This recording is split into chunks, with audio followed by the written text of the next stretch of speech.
Welcome back as we dive into the Dungeon of Andy Milligan. The first movie we're talking about today is... I had it ready and then the thing didn't want to work.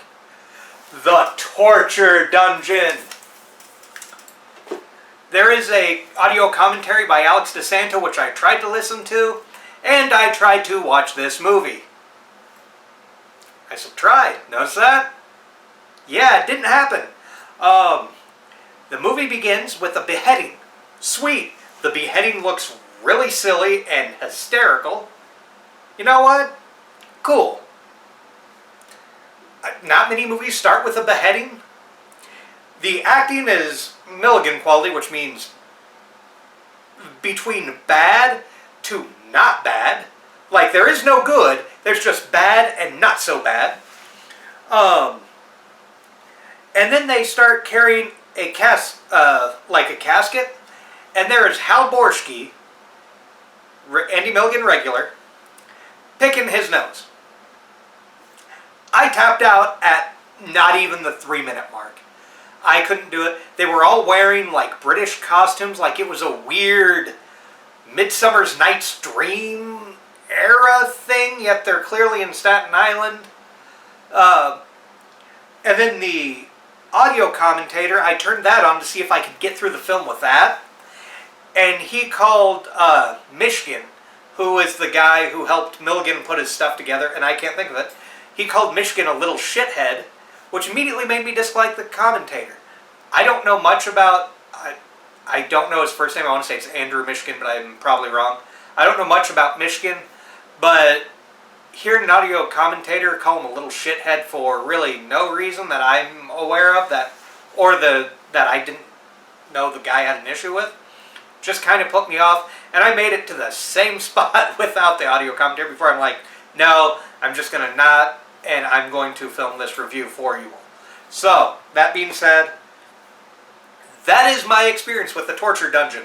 I do not recommend the Torture Dungeon, clearly. I recommend you steer clear of the Torture Dungeon. If you want a good Milligan film, check out Nightbirds. But the Torture Dungeon, the only special feature other than a trailer is an audio commentary with Alex DeSanto. And just skip it. Skip it. Skip this one, which is what I'm doing. But don't worry, it's not going to be just a 2-minute film, or 2-minute review. I will be coming back, and I will be reviewing Bloodthirsty Butchers. So that one I will get through. Apologies, I didn't stay with the Torture Dungeon, but once it lost me, there was no bringing me back, and I just couldn't do it. So, up next, the Torture Dungeon. No, my God, that's what we watched. Up next, Bloodthirsty Butchers. So there will be a pause here. I will be right back and give you my thoughts on the Bloodthirsty Butchers, which works out since I am wearing a Bruiser Brody t-shirt, and he was a Bloodthirsty Butcher. So, we will see you guys shortly. Alright, and I'm back. Just finished the Bloodthirsty Butchers. Now, what can I say about the Bloodthirsty Butchers that hasn't already been said about Sweeney Todd? You might be thinking to yourself, wait, you said Sweeney Todd, but the movie's called Bloodthirsty Butchers.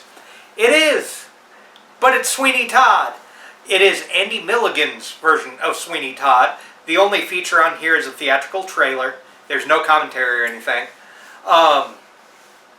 It's not a particularly good adaptation of Sweeney Todd, but it's also not a particularly bad version of Sweeney Todd either. There are some really dumb decisions in the movie. Like, for instance, the first time you see Sweeney Todd, guy has a ring like right here.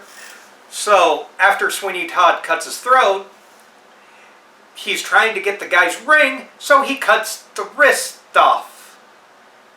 And then when he can't get the ring off while the finger's still attached to the hand, he cuts the finger afterwards. And it's really weird, because he raises it, and then he raises like his meat cleaver or whatever he's using. He uses the razor to cut their throat, then he uses a meat cleaver to cut the arm. But he goes like this, and then it cuts, and then it comes down, and then it cuts again, and then when on the third cut's when you see the gore. So up, down, and then when up again you see the gore. It's okay gore, I guess, just not particularly well done, and you can tell that it's like they cut, okay, pause, now we're going to go load it with stuff, and then okay, and action. It's just, it's okay. Out of the movies I have seen from Andy Milligan, this is one of the better ones, but that's not saying much. It's basically a little over an hour, well, not a little over an hour. The movie's an hour 19 minutes. Realistically, an hour 17 once you get past the credits. It's a brief retelling of Sweeney Todd, basically.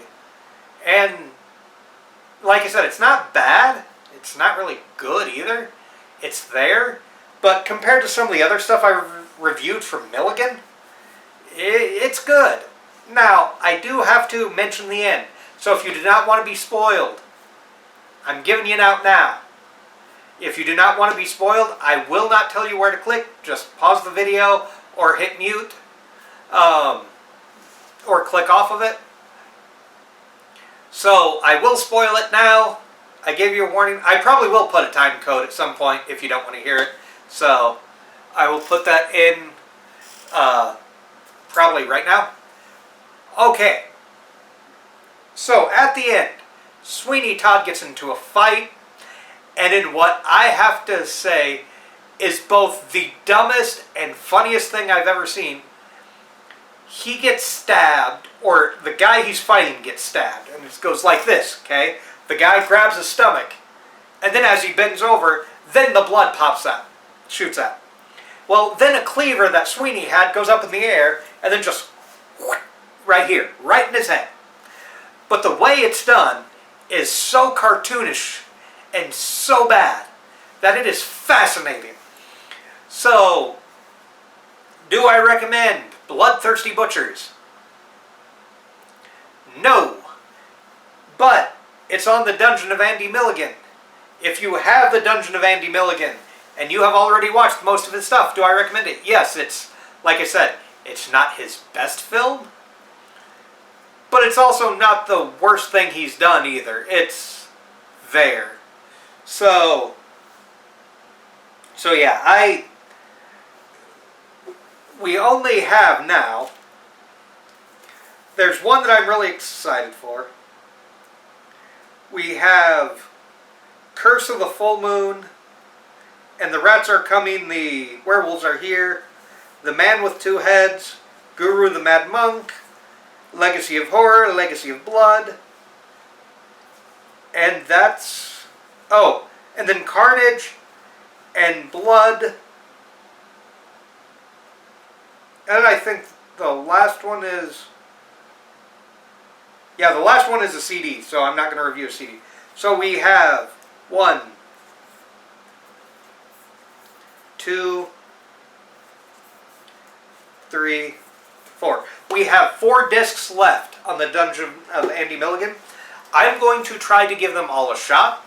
Again, if I bail on them, I apologize.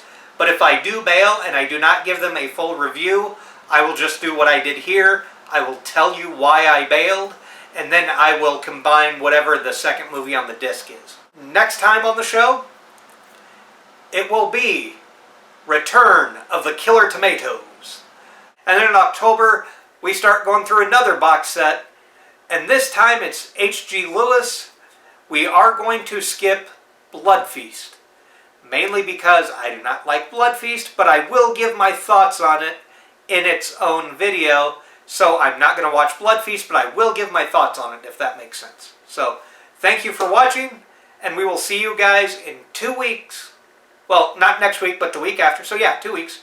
In 2 weeks for Return of the Killer Tomatoes.